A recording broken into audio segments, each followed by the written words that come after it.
Happy Halloween will date us. Happy Halloween. That'll start the whole show, right? It'll stop the whole show. It'll start the whole show. Oh, Didn't start do it? anything. Wow, I still feel like nothing. I guess I needed a little bit of energy and I didn't get it. I was hoping I responded to the hater on Instagram. No. And they replied with nothing, with silence. So I guess that means I win? Yeah, or they blocked you. I don't think they blocked me. My Instagram disappeared when I got my new iPhone. Oh, you fancy new iPhone. Well, I have a new Pixel, so whatever. Yeah, it just disappeared along with everything Google. And then I couldn't find my Google password. And then I got locked out of my Google Mail. And it was a nightmare for like 48 hours. Didn't I say old people shouldn't get new phones? Yeah. You know what I do with my Pixel? What? I plug my old Pixel 2 into my brand new Pixel 7 with the cable that came with the Pixel 7. And I said, yeah, just transfer everything over. It transferred everything over. Well, everything transferred Boom. over except Except not Google. everything did. Except Google. I mean, Google seemed to have locked me out. Like, what was up with that? Everything else came, I think. My pictures seemed to be there. Every text, all my stupid notes. Everything's there, but the Google-ness. Well, just, you can keep telling me that everything went over, but apparently everything did not go over. just the two Google things. Just the two really important things. Well, actually, Instagram didn't either. Aside from that, it was perfect. Easy transition. 48 hours of hell. And I was not going to call Verizon or Apple for help because I felt stupid. You want to know what hell is? Hell is getting a link from you. Ah, Oh, why? God. Just a little bit of digital hygiene, maybe? Digital hygiene. Yeah. You sent me a link to a YouTube video, but rather than Right. sending me a direct link to the YouTube video, what you sent me was a link to a page of Yahoo search results, I did. which had it was like, what am I seeing here now? What And then was that all for? all the articles you sent were from open up Apple News. Yeah, because that's how I get my news. And you have an Apple phone. Hate that. Oh. I don't have an Apple phone. I just told you I got a You Pixel don't. 7. Oh, you don't. I'm sorry. Do you think Apple makes the Pixels too? I don't know what Apple does, They're but too busy making the iPhones to make they would Yeah. be wonderful if they would make the Pixels phones. They would be better. I wish there was one phone company that made all the phones. Jeez. No, seriously. No, I don't think that would be a good idea. Okay. Anyway, so what I do right, wrong, huh? Well, everything. You did everything right and you did everything wrong. I see. I get my news through Apple, and I just send you the link. There's a little icon right at the top. It's like an arrow that goes out. It's like a freedom arrow. Let's go and call it the freedom arrow. You hit the the little freedom freedom arrow? arrow, and it gives you a list of things you can do with the story. And one of the things is open it in Safari. Safari takes you to the actual website, to the actual news website, and it'll give you an actual web page. Because when I line these things up in my browser, I have them all open in tabs. I can't do that with Apple News. Yeah, you can't do much with Apple News. Sorry about that. Free your news articles. Free them from Apple Okay. News. I'll find the freedom button. The freedom button. I don't ever pay attention to that, and half the time I'm sending you shit like at 2 a.m. I know. I get that. That's fine. So It doesn't sorry. really matter. And at the end of the day, I think I assume you just take a little bit of joy when you send me these things, knowing that No. it's gonna blow my top. No, I have no joy, and I never have any mail. Well, then I you should. This is a really easy way for you to take some joy. It's like, oh, look, I'm going to send him another Apple News link. Okay. No, I don't want to make your life hard, James. What do you think I am? This is going to make at least 10 more hairs fall out of his head or turn gray. My hairs are falling out. I don't know what's happening. You should enjoy trolling people like me. No. I totally deserve it. The way I treat you, I totally deserve The it. way you treat me fine. I don't take anything you say seriously. That's what prisoners always say. Right. That's Stockholm Syndrome. So I have to also berate you for not doing your homework. What homework? You didn't come up with a term for people who put input text in the AI generators and what we're going to call these people. Oh, well, right back at you. Okay. Did you do your homework? Well, I tried. I tried too, and I came up with the same two things you did, and they were both lame. Your dog ate it, though. Inputters Awful. and massagers. massagers. I mean, that just that was mine. Oh, that was yours. Awful. Yeah, I think we should call them texters or art texters. That was the other one. Down there, not only art texters. I think guessers. No, that's stupid too. Yeah. We're still working on that. Yeah, we're working on that. We'll come up with something. For our two listeners, stay tuned. Arbiters. They are the arbiters. Arbiters? I don't know. Yeah, an arbiter. Yeah. I don't know, because it's not as simple as putting the text in and, oh, look, there's the image. You put the text in, you get some really stupid result, and then you have to keep massaging it. Well, hence how do you massagers. massage it? Or you arbitrate which one is the better piece, and then you can iterate off of that one, or change the text so that it becomes better. If it's arbitrate, it have to be AI. Arbiter. No, arbiter is okay. Arbitrator or arbiter. Both of those are words. AI-biter. Oh, God. We don't have to shove the AI into it, okay? Yeah, we do. We have to shove it. No, we don't. That's awful. I want to shove it. Anyway, we'll come up with something. A little subtlety, a little sensitivity, a delicate touch is what is required. Mm. Yeah, the AI art, I don't know why. I guess it triggers me to some extent. It triggers me and it intrigues me. I get that. I'm using 5 different ones now. I've noticed that. Yeah, that last image for our last show art, that was pretty cool. He did that through Midjourney. Yeah, the last 2 or 3 have been from Midjourney. Yeah. So there's Midjourney. Gosh, I can't even remember them all. Stable Diffusion. Crayon, Stable Diffusion, Yeah. Crayon, DALL-E. Oh, Diffusion B. That's another one. Mm. I must be a master because I'm using all of them. No, that's just scratching the surface. Right, there's so many. Crayon is pretty good because Right. it always, or it is the most reliably gets the idea of what I'm trying to tell it. Okay. And it also most reliably makes the worst images. It does make the worst image. I was playing around with that, but I don't conceptually, like I give it a text prompt and it can figure out what I want. So the components are there. They're just awful components, which is funny because that's the one that's totally open and free. Right. Everything else I'm basically paying for. Okay. Midjourney, I tried the image I wanted, Catherine. Uh-huh. Was I wanted a person crawling on the ceiling, painting on the ceiling. Right. Because I wanted to make it look like a crazy person, because Right. crazy people paint their ceilings. Right. I couldn't get it. No matter, I spent like 2 hours on it, and it just wouldn't even get even remotely close. I kept trying to simplify it and just like person painting a ceiling. Still couldn't get it. Really? Person holding a paintbrush, and that came out awful as well. Now, if you want a beautiful woman looking scornfully at you holding a trident, that's okay. You can do that. Or castles. It does castles well. It does a human female faces well. But these more Interesting. conceptual things are kind of a failure. At least, and that's Midjourney. I thought it turned out good. You have some serious complaints about this AI generated stuff. You think the artists should be protected from it. Well, I think living artists should be protected from it. How so? To me, like, artists have honed their skill over many years, decades in some cases. And then particularly living artists, well, actually maybe mostly in the cases of living artists, people are now able to generate images in the style of, like in this one article we were reading, artists say AI image generators are copying their style to make thousands of new images, and it's completely out of their control.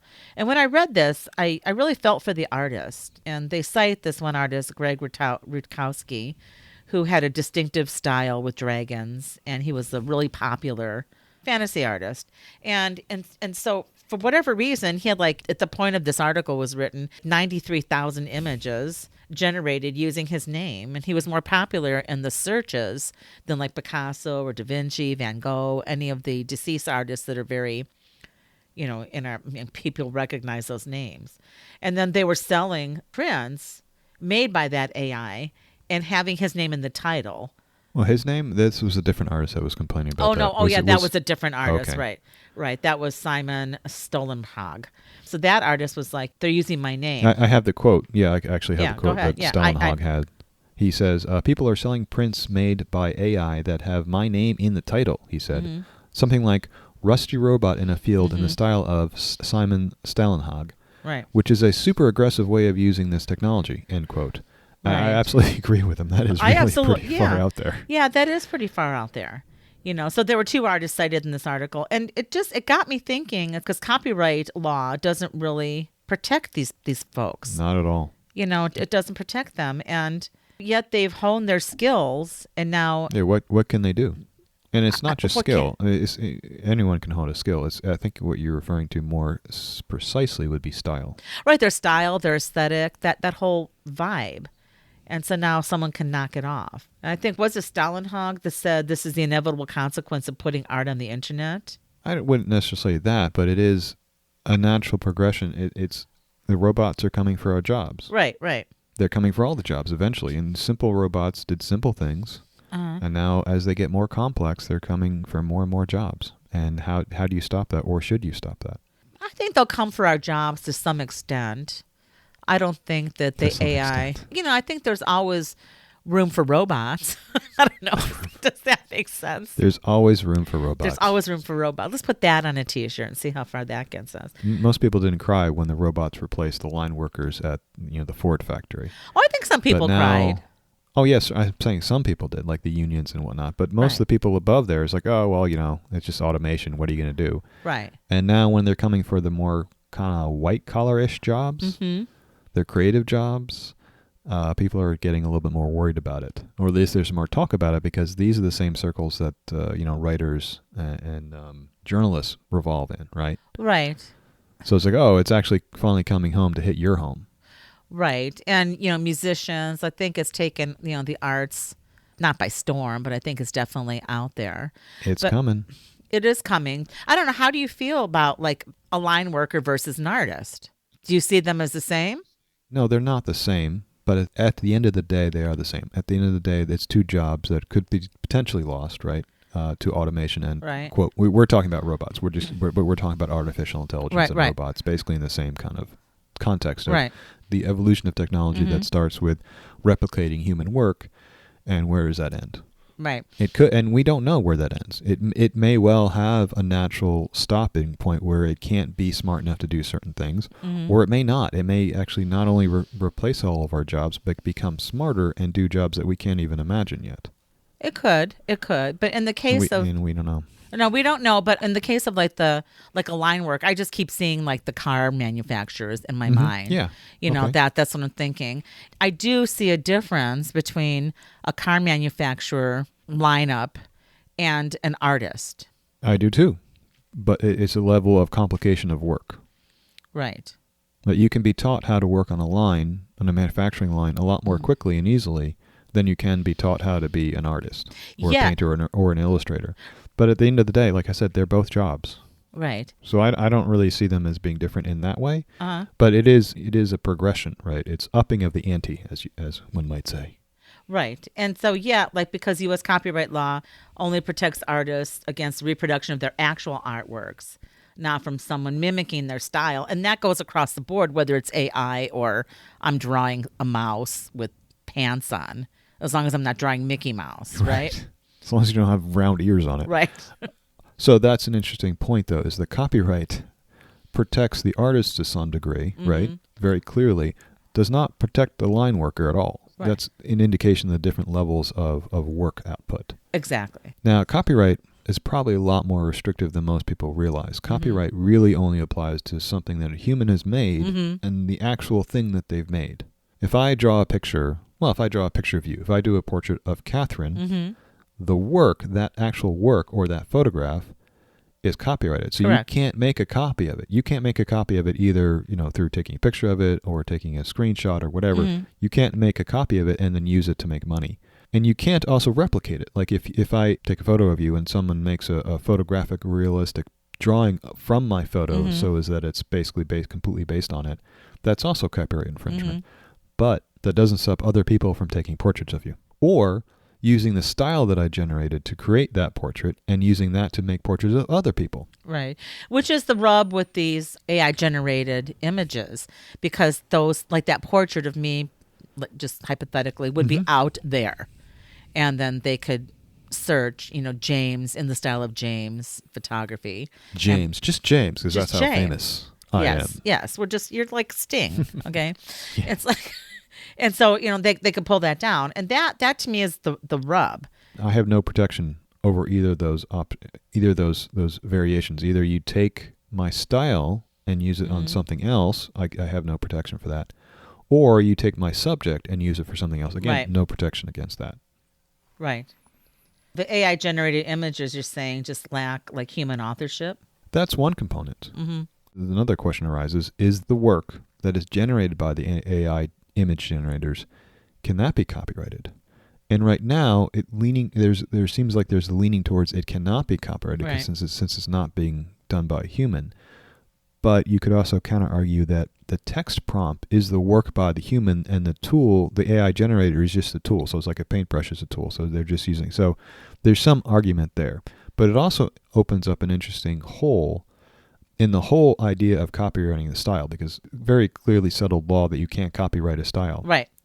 But that's under the assumption that a human being is copying the style to use it in some other way, right? So you can do that's legal. I can copy Picasso's style and use it elsewhere as long as I'm not copying one of his actual paintings. Right.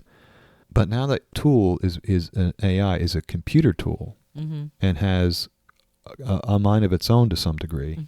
I think that opens a wedge or a crevice through which copyright might be expanded and utilized to protect the artist, potentially. At least the living artist, because one of the components of this article, the artists were saying that, they're worried that their work will be losing its value because so many can just say in the style of Rutkowski and then pull it up. So that's troublesome to me. Right. There's a legal argument, and then there's the moral argument. The moral argument, I think it's pretty clear that it's immoral to use an AI generator to create an image based on a living artist's work and then to try to sell that image. Yes. That almost borders on trademark. Trademark is protection where the trademark is applied specifically to protect the consumer from buying a false, a knockoff, right? Like you can't market something as being Pyrex. If it looks like a Pyrex and you're fooling people into thinking it's Pyrex, then you've broken trademark law. And that's kind of the same thing with AI art, right? If you're fooling someone to buying it, thinking it is actually a Rutkowski, and it's not, there's no clear distinction there, but I think there is precedent through trademark that you could make that distinction. And again, because it's not a human doing it, it's an AI, it's a computer doing it. But the AI wouldn't have looked for Rutkowski's images, but for the prompter or whoever, to say in the style of, and this is a living artist who's honed his skill over many, many years to come up with his own vibe.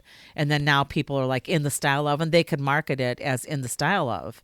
Does that denigrate his work? Does that take it down a peg? Does that allow anyone now who wants to market, or if he was, I don't know what his whole line of work was, if it was just like for, I don't know what he did, in terms of like commercial stuff. I don't know the extent of his work, but it sounded like a lot of it was coming from movie posters or game posters or artwork like that for industries. And that's, a pretty clear pipeline where you want good, high quality work, and AI generators are not. They're not going to be. They're not right now. Who knows if they ever will, or if not it right may now. be next week. It might be next week that they can do it. Well, because even from the time that you and I started talking about this several podcasts ago, and we've touched on AI generation for several of our episodes now.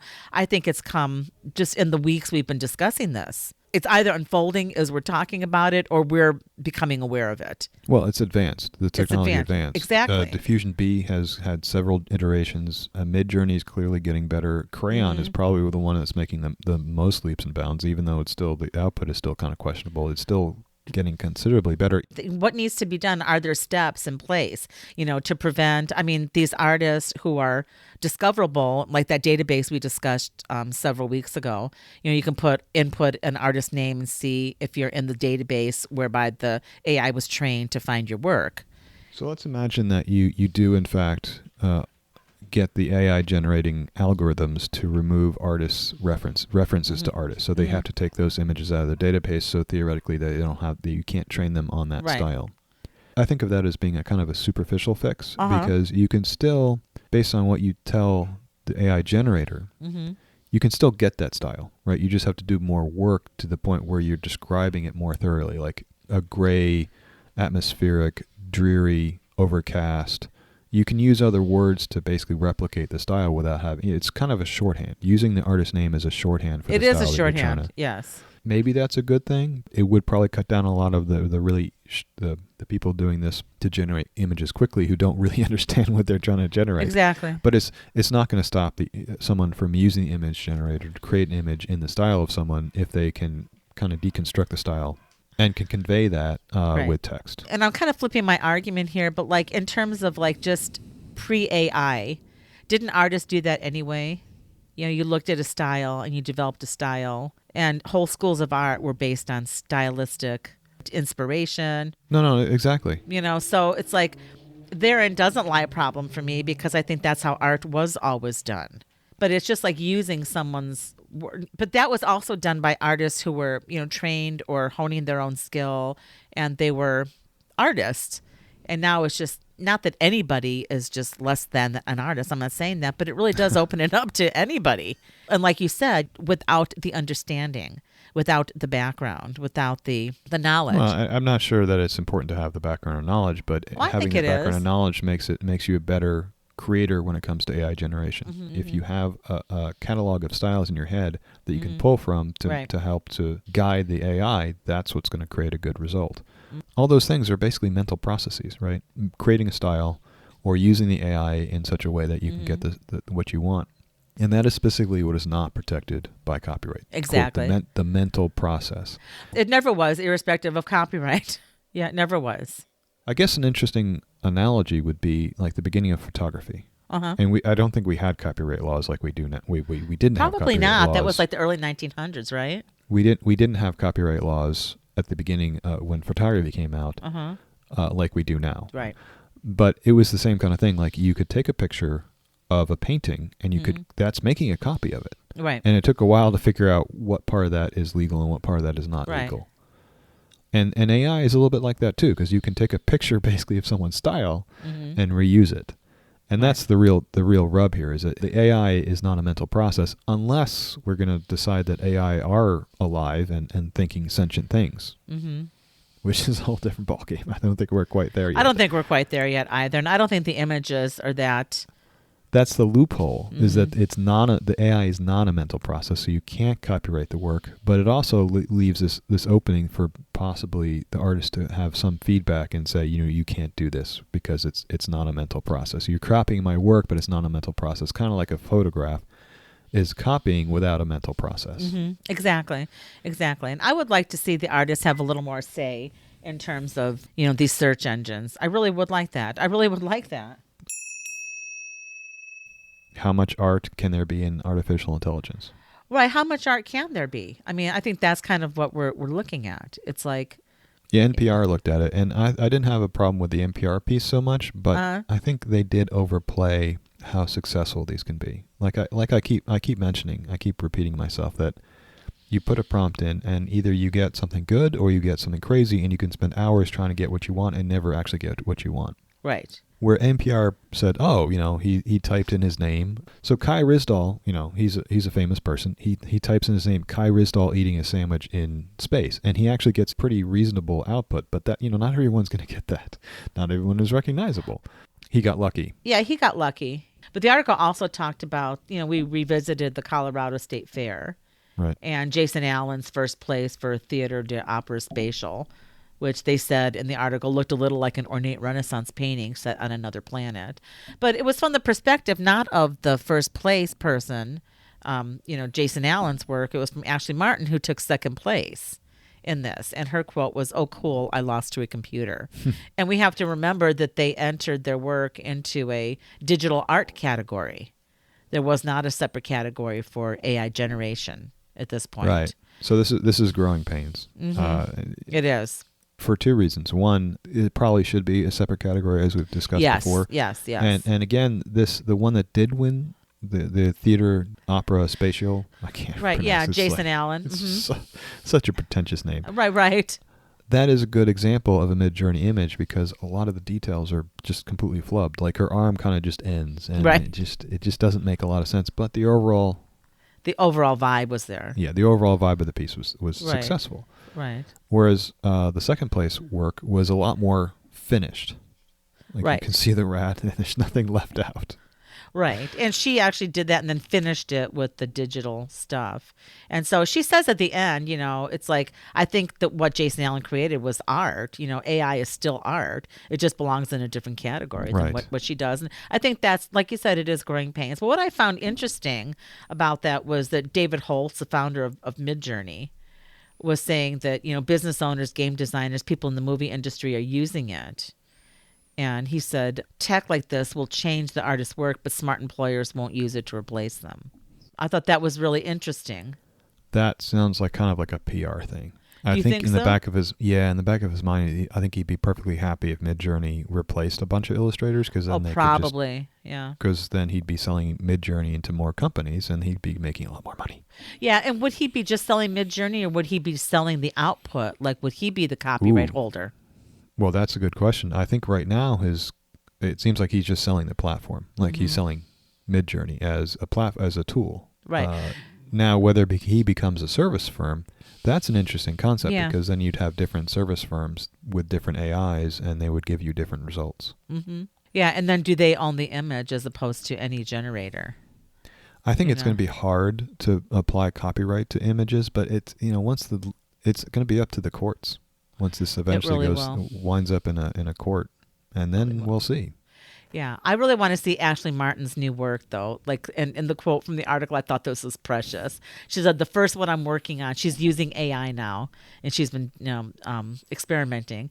And so the first one I'm working on is a robot stomping on my head. I'm trying to pull the cord to the server to shut it down. So I've got like the cord in my hand, and the robot's got a paintbrush and is coming after me. I would love to see that." I think she'd have better success if she just tried to illustrate that manually rather than trying to spend I mean, you're going to spend hours trying to get the AI to get that just right. Right. Or even remotely right. Right. Remotely right. Whereas if she spent the same amount of time just drawing it. Because she's really thought about it, and she's talented, and she knows how to use the digital. Yeah, and you know what you're going to get when you do it yourself. Exactly. Manually. And Whereas, I think that's... this other one you said, the AI-generated selfies could be the next Snapchat filter. Right. Was the perfect example of AI not really getting it right. Right. I mean, it looks at first blush, Right. all these examples they show is like, oh, I get it. And then you take another second, it's like, oh, well, the one where he's a pilot in Top Gun style, he's got an extra arm. This one guy who did the article, he uploaded a selfie, put it in this program. It's supposed to analyze it and then output it into different types of art styles. Yeah, the program is draw anyone. And one that he put in was Basquiat, and the Basquiat is a complete failure. This does not look like anything like a Basquiat. It doesn't. Yeah, the program even remotely. No, not even. And the program is called Draw Anyone. Mm-hmm. What I thought was interesting is like that the creation of the software, it was created by software engineers, and then they built it on the platform. I think that's the most interesting part. I'm sorry to cut you off there, but what's happening is a lot of these little AI generators are not done by Elon Musk, and I make that reference because he's the one who the company behind DALL-E is part. Elon is part of that. But a lot of what's going on now is since all this AI stuff is open source, there are just programmers coming out of the woodwork to do their own version of it. Right. And that's crazy because you got a lot of people doing a lot of different things, and someone's probably going to strike gold.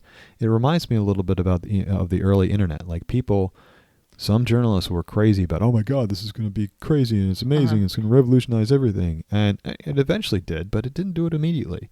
And there were a lot of fits and starts, a lot of things that people thought were going to be the next big thing failed miserably. Pets.com, like everybody was so excited about that, and it failed miserably. You don't even remember Flickr, and that was like literally the biggest photo site on the internet for a while. Right.